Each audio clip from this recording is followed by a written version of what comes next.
The story of the Sega Master System is perhaps one of gaming's most unique tales. The ebb and flow of this story greatly differs region to region and even country to country. In the Virginia mountains of the mid-Atlantic region of the United States where I was raised, the Sega Master System had a terrible retail presence during much of its original run.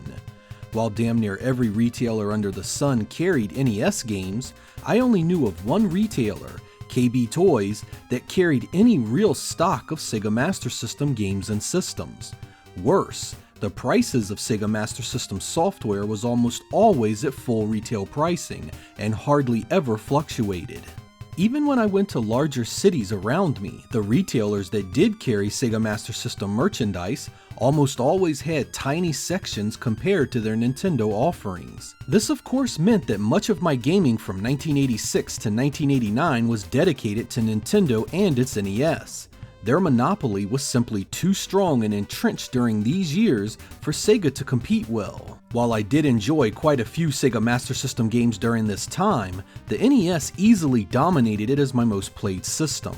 When the Genesis launched in 1989, that system instantly won the lion's share of my focus, with the Sega Master System slipping entirely into obscurity. Sega attempted to resurrect the Sega Master System brand in the US after the Genesis launched. Despite an extremely aggressive price reduction in both hardware and games, and even the introduction of Sonic as the new mascot, it still went nowhere. Americans had moved on to Sega 16-bit gaming, and there was simply no looking back.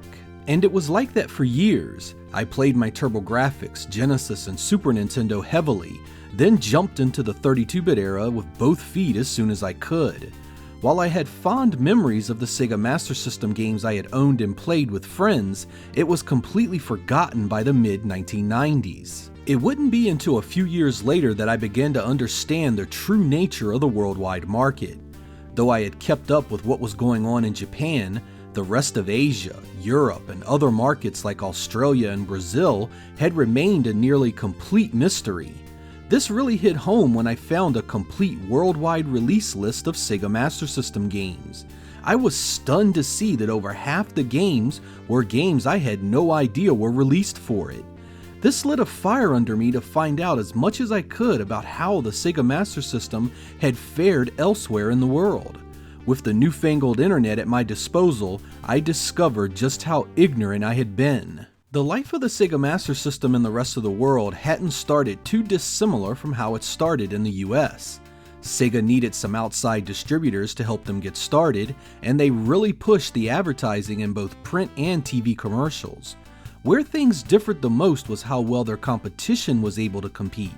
Nintendo had put the full force of its financial future in both Japan and North America, distributed their own products in these regions, and held an iron grip on third-party relations. Like Sega, Nintendo required partnerships to distribute their products in Europe, but Nintendo wanted a premium for these relationships, resulting in Nintendo games and systems being quite expensive and not as readily available. Nintendo also lacked the retail control over who carried what in Europe, allowing Sega to entrench its products with popular stores and provide competitive prices across the board. Many American and European software makers also chose to make Sega Master System games, growing the library well beyond what was seen in the US alone. So popular was the Sega Master System in some of Europe, it would remain a strong selling platform well into the life of the 16-bit Mega Drive. This reality was pretty much mirrored in a few other areas like Australia and New Zealand. Sega had been much more price competitive and available here, thus resulting in far more sales than its competition. The success story was even more impressive in Brazil, where Tectoy would famously take the Sega brand and single-handedly control almost an entire market. With Nintendo having practically no official distribution there, Sega became that country's flagship platform for years to come. Nintendo would go on to perform much better in a few Asian countries than it had in the PAL and South American regions. According to Nintendo's own internal sales documents, they would move an additional 8.5 million units outside of Japan and the Americas, an impressive number at the time. But the success of the Sega Master System in regions I hadn't followed captivated me, and really drove me to play the games I had missed. This started a journey of discovery that resulted in a newfound respect for the system, and an eye-opening realization that Sega had touched millions of gamers' lives well beyond anything I had considered before. Some of the games I found floored me. While some of these games did see a Game Gear release in the States, many did not, leaving me with dozens of great games to explore. Even when they had a Game Gear release in the US, I never paid them much mind, thinking they were stripped down ports not worth my effort. And man, did some of them surprise me. The arcade classic Gauntlet made its way to the Sega Master System in 1990. This impressed me with the sheer number of stuff that appears on screen. It's a solid port of the arcade and has great co-op multiplayer.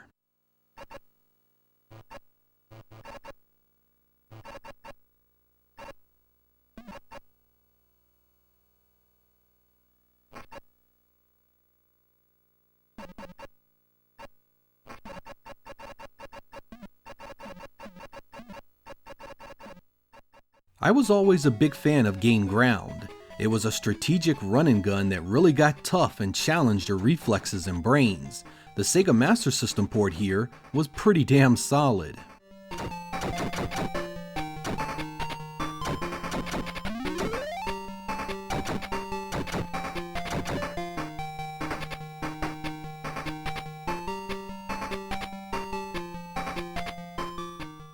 Imagine my surprise when I found a Shinobi game that I had no idea existed. This one was something of an acquired taste, and took some serious getting used to, but I was happy with another Shinobi game all the same.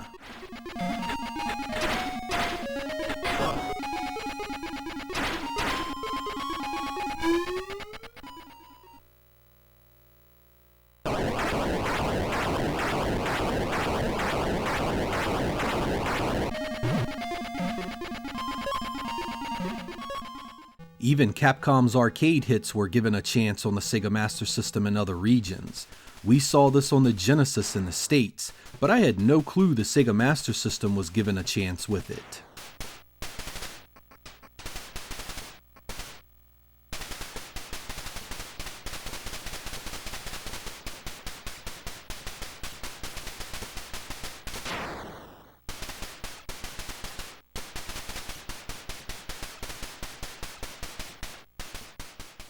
Darrius 2 would show up on the Sega Master System as well. Complete with its multipath gameplay and nice background effects, it was a pretty decent game. I love the parallax effects in this one.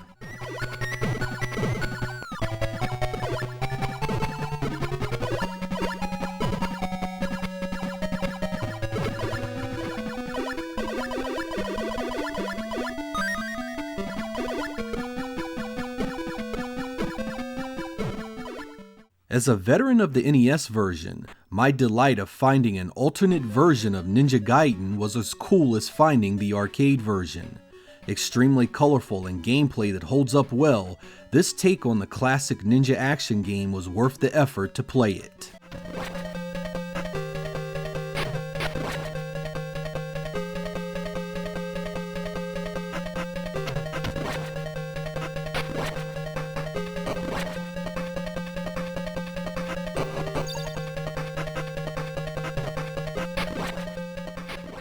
A staple for adventure game fans, the SMS did Prince of Persia justice.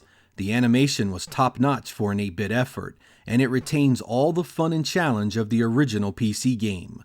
A top-notch effort.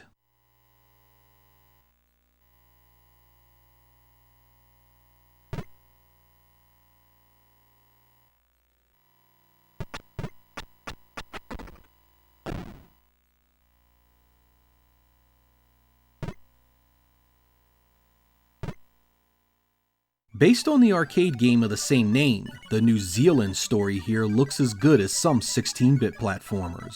Its fast-paced and challenging gameplay was also pretty damn good, and a game that did the platform proud.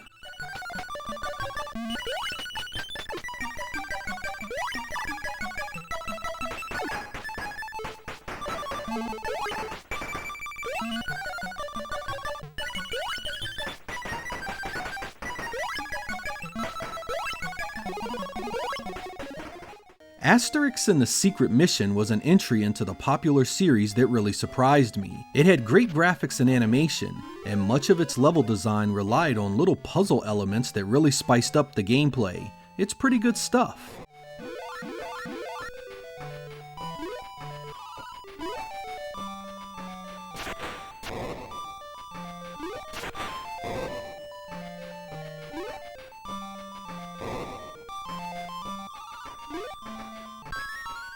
As a big fan of the Castlevania games, I was so stoked to see Sega totally ripped off a version of their own. Master of Darkness is a Castlevania clone through and through, complete with stairs, irritating bats, and a great soundtrack. If you want a surprisingly good action game for your SMS, give this one a go.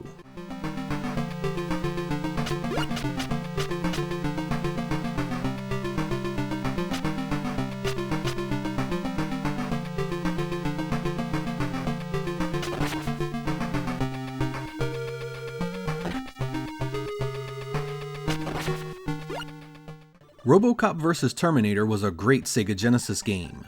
I had no similar expectation that the SMS could do it justice. To my utter shock, this is better than it has any right to be. It slows down quite a bit, but still gives you one hell of an 8-bit run-and-gun experience.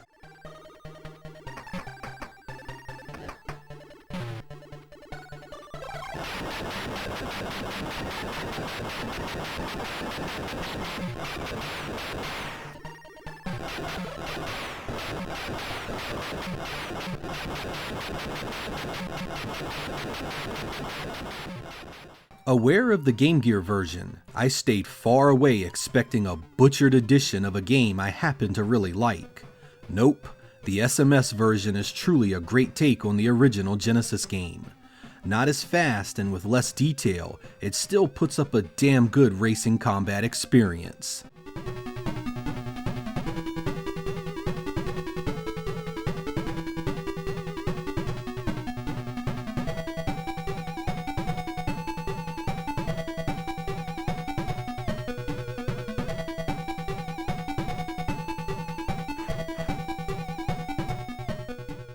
As a kid, I watched the hell out of the Smurfs. The video games didn't have a big presence in the US though, so I jumped at the chance to play the Sega Master System version. Very much a game in the Mario mold. It's colorful, plays well enough, and actually has some gameplay variety. It's not too bad at all.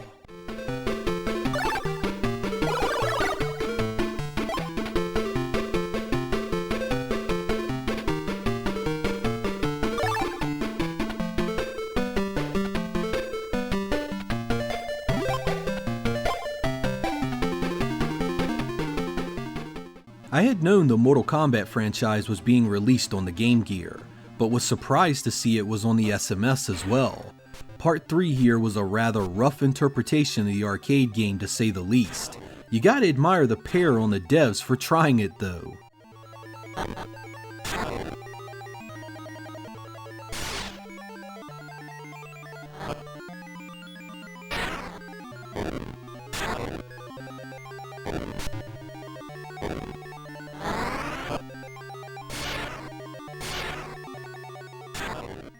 Unlike the attempt at Mortal Kombat 3, Tectoy actually got a somewhat playable Street Fighter II conversion on the Sega Master System. It's missing a ton of characters, moves, and animations, and a lot more really, but I can see where younger kids had a good time beating the hell out of each other in it.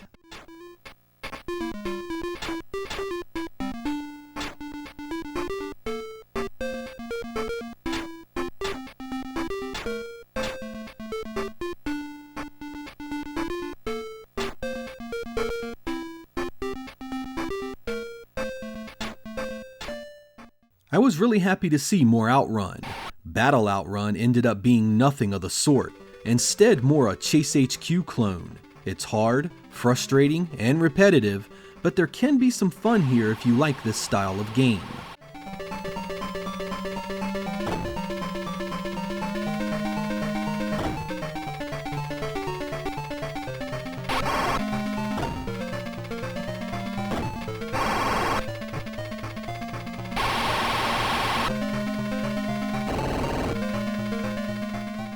I was not a fan of the Genesis version of Batman Returns, but the SMS attempt feels a bit more like the Sunsoft efforts of earlier games. It's challenging, but the gameplay isn't overwhelming. It has multiple paths that add variety as well.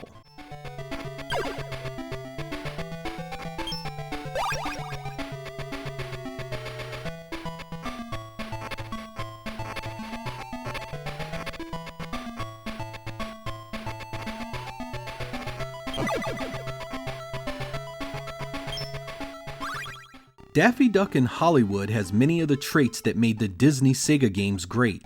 Colorful graphics with great animation, responsive gameplay, and this one has loads of challenge to boot. If you're looking for a platformer to challenge you, look no further.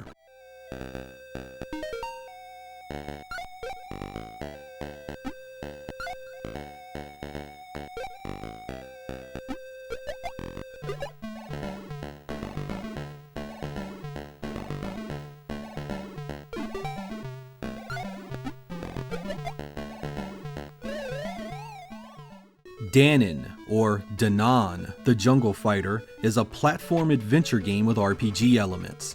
Collect power-ups, watch your hit points, and you might just make it far enough to enjoy this one. It's tough, but has an engaging story most platformers don't bother with.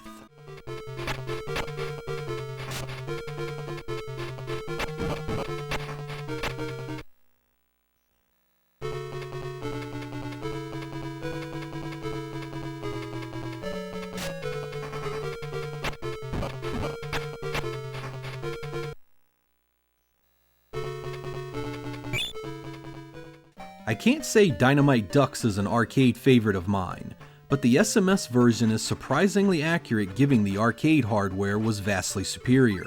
It's a beat-em-up that requires patience and an appreciation for cute art styles, but you gotta respect the accuracy.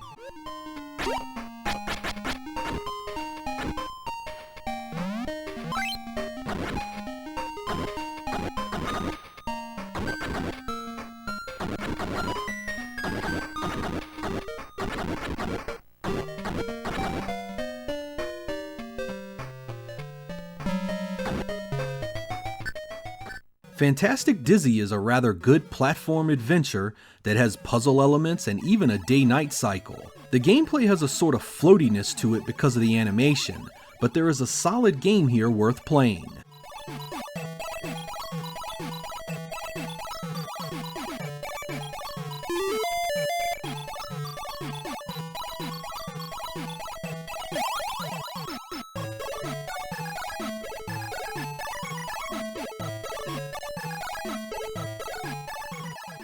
The arcade classic Forgotten Worlds made its way to the Sega Master System. I enjoyed this one on the Genesis quite a bit, and the SMS version is nearly as good. It puts a good amount of detail on screen for an 8-bit release, retains the power-up system, and even the large boss fights. These kinds of ports often fared poorly, but I think this one turned out to be worth the effort.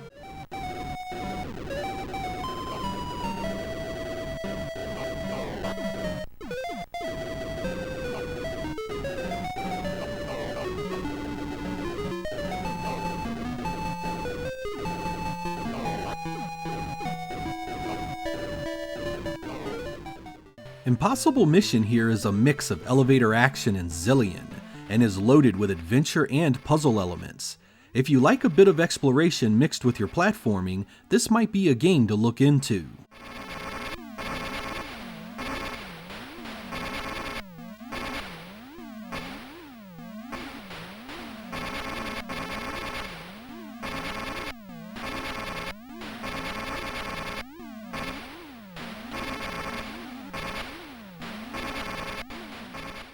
Eight-bit one-on-one fighters are not a particularly deep bunch. They often look and play significantly worse than later generations of hardware. Masters of Kombat bucks that trend, and is actually not a bad little fighting game at all. It's animated well, and the gameplay is pretty smooth. Definitely a surprise in the quality department.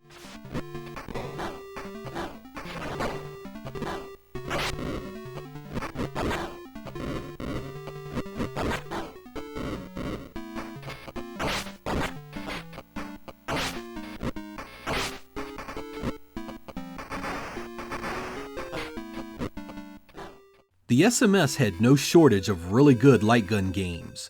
Operation Wolf is definitely among them. Solid graphics definitely do the Taito arcade original proud. The only negative is it's just one player.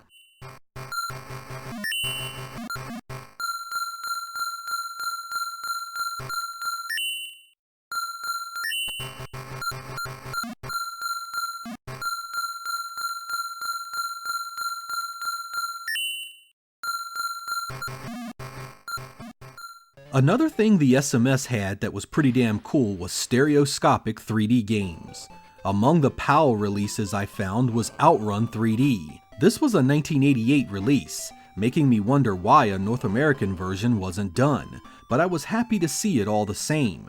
It has new music, new stages, and can be played in 2D if you wish. Like most of the 3D games, it's choppier than their non-3D counterparts, but this was still a great find.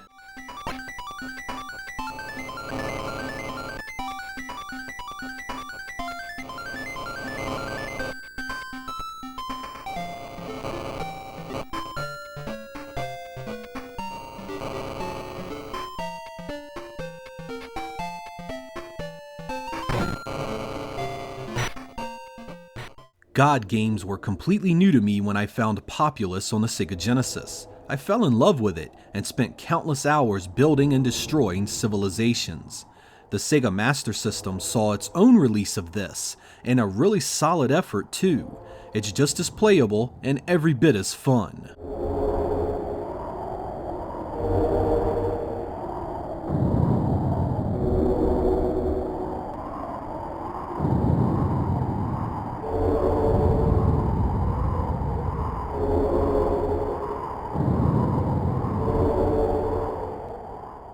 I was aware of the Game Gear version of Power Strike 2 when it was released, and when I found it on the Sega Master System, I assumed it was the same game. It wasn't, instead being a completely different game also done by Compile.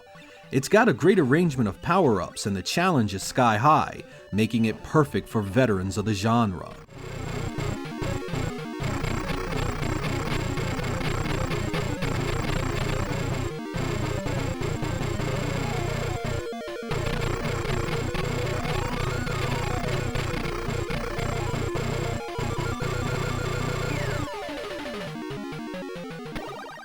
Bubble Bobble is a rather well-known arcade game that saw some fun co-op home versions. The sequel, Rainbow Islands, appeared on the SMS as well, bringing along the solid co-op and colorful visuals with it.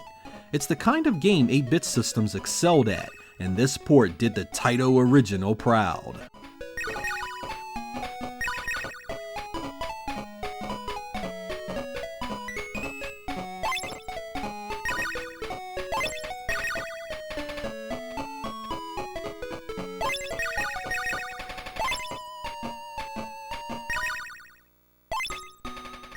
There are those out there that love Wolfchild. I am not among those people.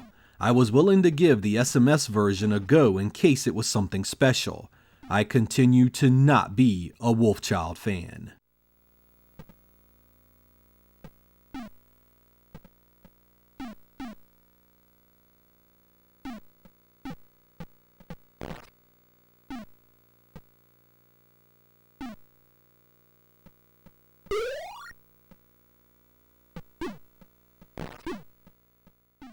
Wonder Boy in Monster World was a pretty good Genesis game.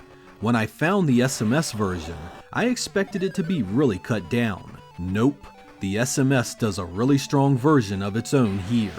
The graphics are nearly 16-bit quality, and as far as I can tell, most of the adventure elements remain intact.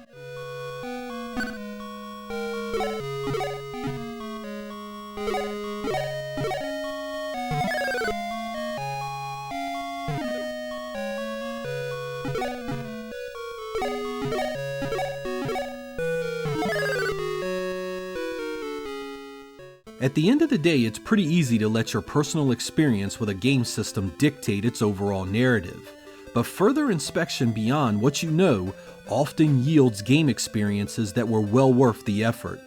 Few systems out there embody that stronger than the Sega Master System. For many of us, It was just the 8-bit Sega console that Nintendo slaughtered mercilessly.